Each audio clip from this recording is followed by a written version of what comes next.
रोशनी बनकर आए जो हमारी ज़िंदगी में, रोशनी बनकर आए जो हमारी ज़िंदगी में, ऐसे गुरुओं को मैं प्रणाम करता हूँ।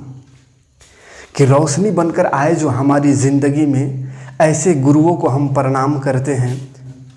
ज़मीन से आसमां तक पहुँचाने का जो रखते हैं हुनर, ऐसे टीचर्स को हम सलाम करते हैं। Happy teachers day. शिक्षक दिवस की हार्दिक हार्दिक शुभकामनाएं आप सभी को। तो चलिए आज शिक्षक दिवस के शुभ अवसर पर हम अपने सभी गुरुओं का नमन करते हैं, जिनके बदौलत आज हम यहाँ तक पहुँचे हैं।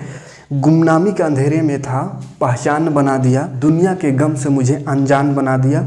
उनकी ऐसी कृपा हुई, गुरु ने मुझे एक अच्छा इंसान बना दिया। इस शिक्षक दिवस के अवसर पर आपसे कुछ बातें शेयर करना चाहते हैं। जैसे किताब का तो नॉलेज बहुत दे दिए, बहुत दिन से पढ़ा रहे, बहुत पढ़ा लिया आपको, लेकिन आज ऐसा कुछ देर के लिए आपके जीवन से जुड़ी कुछ ज्ञान देना चाहते हैं इस शिक्षक दिवस के अवसर पर, है ना। तो किसी ने बड़े ही कमाल की बात कही है कि every living beings will reach the maximum, every living beings will reach the maximum except human being.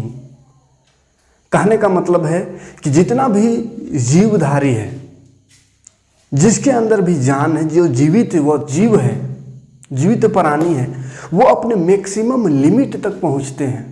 वो अपने मैक्सिमम, वो जहाँ तक जा सकते हैं वहाँ तक पहुँचते हैं, वहाँ तक जाते हैं, सिर्फ इंसान को छोड़कर।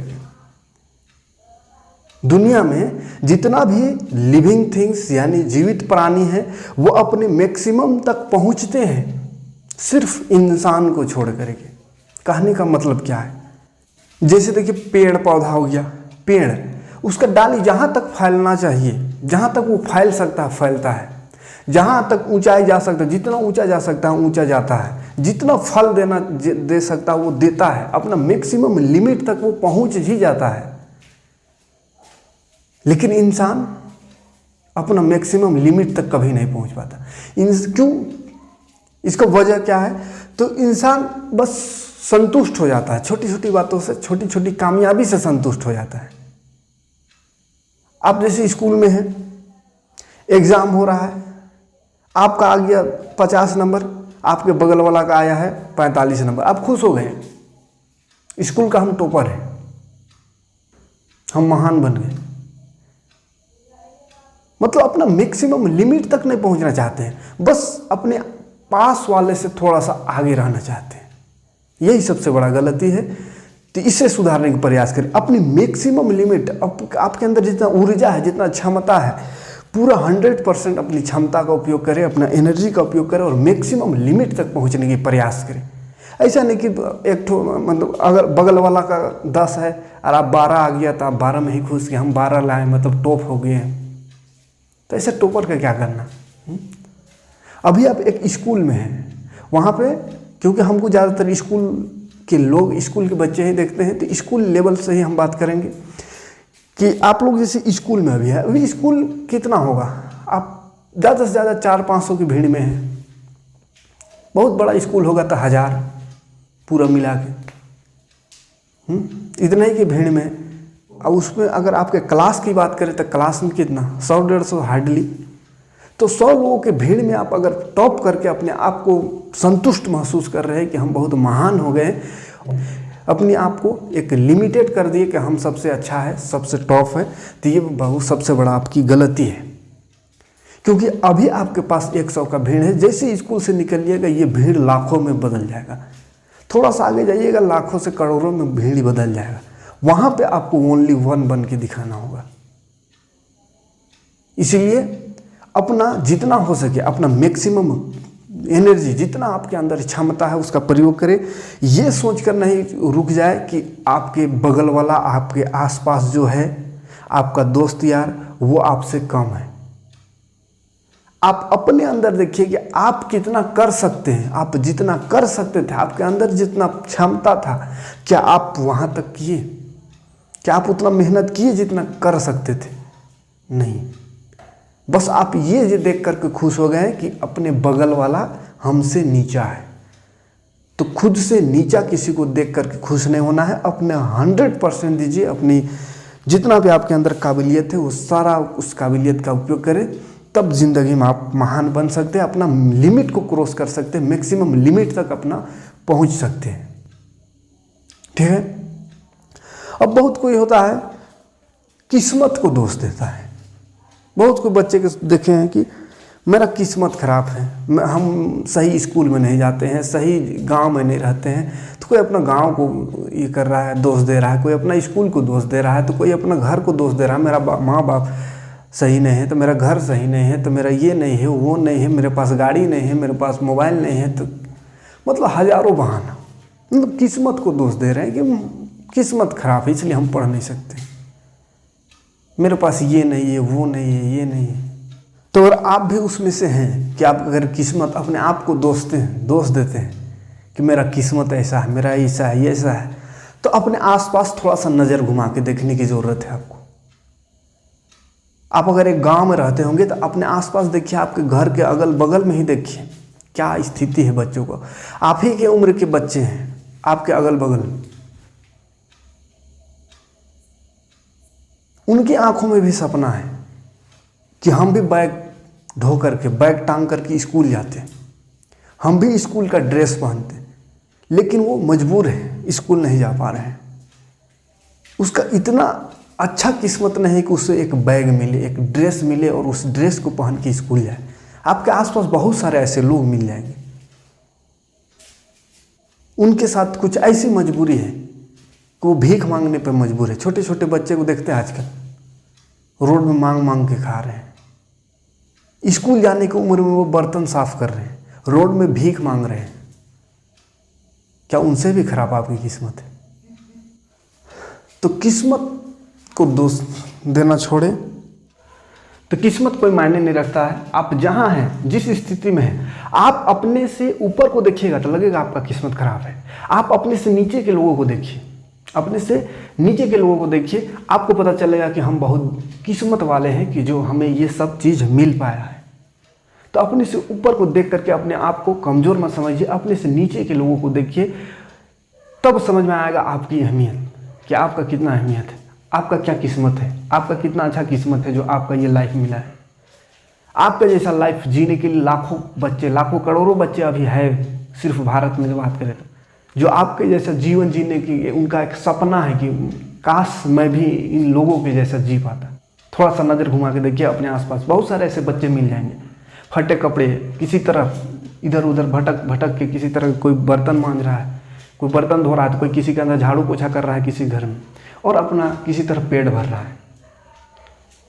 उनके अंदर भी सपना होता है, वो भी बच्चे, हर बच्चा का एक सपना होता है कि हम स्कूल जाएंगे, स्कूल का ड्रेस पहनेंगे, हम भी पढ़ेंगे। पढ़ाई क्या होता है, किताब कॉपी मेरा भी रहे। लेकिन किस्मत के हाथ हो, वो लोग मजबूर है, आप मजबूर नहीं हैं।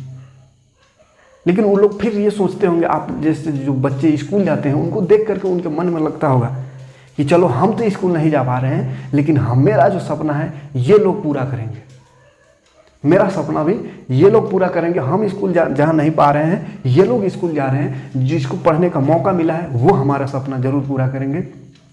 तो आप खुद अपना ही सपना नहीं, आप उन बच्चों का भी सपना है, उन बच्चों का भी भविष्य है जो आपसे बहुत सारी उम्मीदें लगाए हैं, जो खुद कुछ कर नहीं पा रहे हैं, मजबूर है वक्त के हाथों, उनका सपना भी आपको पूरा करना है। इसीलिए अपने आप को दोषिए मत, अपनी किस्मत को दोष देना बंद कीजिए। आप जहाँ हैं वहीं से स्टार्ट हो जाइए, शुरू हो जाइए, मेहनत कीजिए।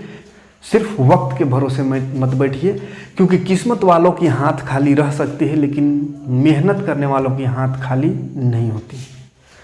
कुदरत ने सबको हीरा बनाया है, कुदरत ने सबको हीरा बनाया है। जो जितना घिसेगा वो उतना चमकेगा। इसीलिए मेहनत से मत डरिए। आज अगर आप घिस रहे हैं, मेहनत कर रहे हैं, तो आप जितना ज़्यादा घिसिएगा उतना ज़्यादा एक दिन चमकिएगा। सूरज की तरह चमकना चाहते हैं तो सूरज की तरह जलना भी होगा। कामयाबी इतनी आसानी से नहीं मिल जाती है ना। का समय है, अपने समय को सदुपयोग करें, उन कामों से दूर रहें जिससे आपकी और आपके चाहने वालों की दुश्वारी हो। तो अभी वक्त है, अभी खामोशी से पढ़ लो, थोड़ा सा मेहनत करने का ज़रूरत है। आज तू किताबों का दीवाना बन जा, कल दुनिया तुम्हारी दीवानी होगी। और आज अगर तू दुनिया का दीवाना हो जाता है तो ज़िंदगी भर दीवाना की तरह ही रह जाओगे, दूसरे का दीवाना बन के ही जीवन खत्म हो जाएगी। इसलिए किताबों का दीवाना बन जा। बेवफा भी निकला तो मुकद्दर संवार देगा। और अच्छे कर्म करे, क्योंकि कर्म का फल तो मिलना ही है। ये सच्चाई है, कर्म का फल हर इंसान को मिला है, मिलेगा है। देखिए, ज़िंदगी किसी को कुछ देता नहीं है, ज़िंदगी कभी किसी को कुछ देती नहीं। ज़िंदगी बस वापस करती, लौटाती है जितना आप ज़िंदगी को दोगे। जो आप अपने जीवन को दान दे रहे हैं वही वापस आपका ज़िंदगी आपको देगा। तो अच्छे कर्म दीजिए तो आपको भी अच्छा कर्म मिलेगा। एक छोटी सी कहानी याद आ रही है यहाँ पर। देखिए, एक दुकानदार था, मालिक दुकान का, और उसमें एक नौकर रखा था, अपना स्टाफ समझिए, वो घर दुकान का इधर सामान वामान देने के लिए रखा था। तो दुकानदार कुछ हुआ, वो उसका जो स्टाफ था जो काम कर रहा था उसके पास कुछ मिस्टेक हो गया। तो दुकान का मालिक ने ये थप्पड़ पूरा जड़ दिया। मालिक उठा और सीधे एक थप्पड़ लगा दिया। अब बेचारा जो काम कर रहा था वहाँ पे वो तो गुस्सा गया, लेकिन क्या कर सकता था, गुस्सा तो आया, लेकिन मालिक था, मालिक को तो हाथ नहीं उठाएगा, नहीं तो उसका नौकरी नहीं चल जाता। किसी तरह बर्दाश्त किया दिन भर। शाम हुआ, जब दुकान से घर गया, गुस्सा तो पूरा है, दिमाग खौला हुआ है, खून खौला हुआ उसका, मारा है उसको। तो उन्होंने अपना गया घर, बीवी को बोला पानी ला। अब बेचारी कुछ कर रही थी, ला रहे हैं बोली, अब थोड़ा सा लेट हो गया, कुछ कर रही होगी। जैसे पानी लेकर आई, एक थप्पड़ लगा दिया अपने बीवी को। तो अभी से पानी मांग रहेगा क्या? गुस्सा था, बस गुस्सा झाड़ दिया वहाँ पे। अब बीवी थी संस्कारी, अपने पति को तो नहीं मार सकते हैं, आजकल की शायद मारियो देगी, तो ये बात थोड़ा पुराना है। तो पति को तो मार नहीं सकते हैं, पति परमेश्वर है। क्या करे, गुस्सा तो लगा लेकिन कंट्रोल कर रही, मारी नहीं। अब गुस्सा वो भी क्या करे, कहीं तो जन निकालना होगा। तो बेटा को बुलाया खाना खाने के लिए। बेटा टीवी देख रहा था, जाके एक थप्पड़ लगा दी। टीवी देखते रहता है, खाना नहीं खाता है। अब बेटा तो माँ को मार नहीं सकता है, अब वो क्या करे। तो उसका एक छोटा भाई था, खेल रहा था, खेल खेल में ही छोटा भाई को तड़ से दे दिया। उसका भी गुस्सा निकल गया। अब भैया वो सबसे छोटा का घर में, अब वो किसको मारे, ना बड़का भाई को मार सकता है, ना माँ बाप को मार सकता है। अब जाके वो खिसिया के जाके बैठ गया दरवाजा पास, गेट पास, एकदम बैठ गया चुप खिसा के। और वहाँ पे वो कुत्ता था, कुतुआ को देखा, उठा, कुतुआ को ये एक लात मार दिया। अब वो कुतुआ भाव भाव करते करते गया, चिल्लाते चिल्लाते, और एक आदमी को काट लिया, एक आदमी के पैर में काट दिया। वो आदमी कौन था, बाद में पता चला कि वो आदमी जिसका पैरवा में कुत्ता काटा वो कोई और नहीं था, वो वही दुकानदार था जिसने अपने नौकर को, अपने काम कर रहा था जो उसके दुकान में, उसको थप्पड़ मारा था। बात आ रहा है समझ में? कर्म का फल कहीं ना कहीं से आप तक पहुंचेगा। आपको एहसास नहीं होगा कि ये मेरे साथ क्यों हो रहा है, लेकिन कहीं ना कहीं आपने कुछ किया है, उसी का बदला है। तो डायरेक्ट बदला नहीं मिलता है, ऊपर वाले की लाठी में आवाज़ नहीं होती है ना, अनुभव नहीं होगा, डायरेक्ट नहीं पता चलेगा कि हम ऐसा गलती किए थे, उसका बदला ये मिला है। कहीं ना कहीं से घूम घूम के, कहीं ना कहीं से घूम के, किसी न किसी हालत में उसका आपको फल मिलना है। इसीलिए कर्म अच्छा कीजिए तो फल भी आपको अच्छा मिलेगा, है ना। गलत कर्मों से बचे, गलत कामों से बचे तो गलत फल भी नहीं मिलेगा। आगे समझ में? तो अच्छे कर्म कीजिए। पढ़ने लिखने का मतलब ये नहीं कि खाली मैंने किताब को भी मैथ और साइंस बना लिए, एग्जाम पास कर लिए, पढ़ल लिखल हो जाएगी ना। अपने जीवन में भी कुछ सुधार लाने के प्रयास करें, है ना। तो चलिए, इस शिक्षक दिवस के अवसर पर कुछ बातें आप तक शेयर करने के प्रयास किए। अच्छा लगा हो तो कमेंट करिएगा, लाइक करिएगा। तो जाते जाते अपने सभी गुरुजनों को फिर से एक बार नमन करना चाहते हैं, क्योंकि गुरु का महत्व कभी होगा ना कम, गुरु का महत्व कभी होगा ना कम, भले कर ले कितनी भी उन्नति हम। वैसे तो है इंटरनेट पर हर प्रकार का ज्ञान, वैसे तो है इंटरनेट पर हर प्रकार का ज्ञान, पर अच्छे बुरे का ना है इसको पहचान। तो चलिए, आप भी अपने शिक्षक को, टीचर्स की कदर करें, क्योंकि बस एक जीव के रूप में आप पैदा हुए, एक जीवधारी, एक साइंस में पढ़ते हैं ना, एनिमल के श्रेणी में हम लोग आते हैं। तो आप एनिमल, एक जंतु, सिर्फ आप पैदा हुए एक जंतु के रूप में। इस जंतु से आपको अगर इंसान बनाया है तो आपको टीचर ने बनाया है, तो जंतु से इंसान बनाते हैं हमारे शिक्षक, गुरु। तो इसीलिए गुरु की कदर करें और गुरु के बताए हुए अच्छी बातों पर चलने की प्रयास करें, है ना, और अपने जीवन को बेहतर बनाएं। सबसे बड़ा गुरु दक्षिणा यही होगा एक गुरु के लिए। देखो, तो शिक्षक जो होते हैं ना, एक मोमबत्ती की तरह होते हैं, जो खुद जल करके और आपकी भविष्य को उज्जवल करते हैं, अपने स्टूडेंट्स के, अपने बच्चों के भविष्य को उज्जवल करते हैं, खुद को जला करके। वो मोमबत्ती है टीचर्स। तो टीचर्स की कदर करें। माँ बाप की मूरत है गुरु, माँ बाप की मूरत है गुरु। और इस कलयुग में भगवान की सूरत है गुरु। तो फिर से एक बार सत सत नमन सभी गुरुजनों को। मिलते हैं नेक्स्ट वीडियो में कुछ क्लास लेकर के, है ना, साइंस 9 क्लास का 9th चैप्टर का क्वेश्चन आंसर लेके आना है। कल शिक्षक दिवस के अवसर पर थोड़ा सा आप भी रेस्ट कीजिए। संडे भी है, आज मिलता लेकिन संडे भी है, तो अब कल मंडे को आपको वीडियो मिल जाएगा, है ना, साइंस और मैथ दोनों। तो मिलते हैं नेक्स्ट वीडियो में। Thanks for watching.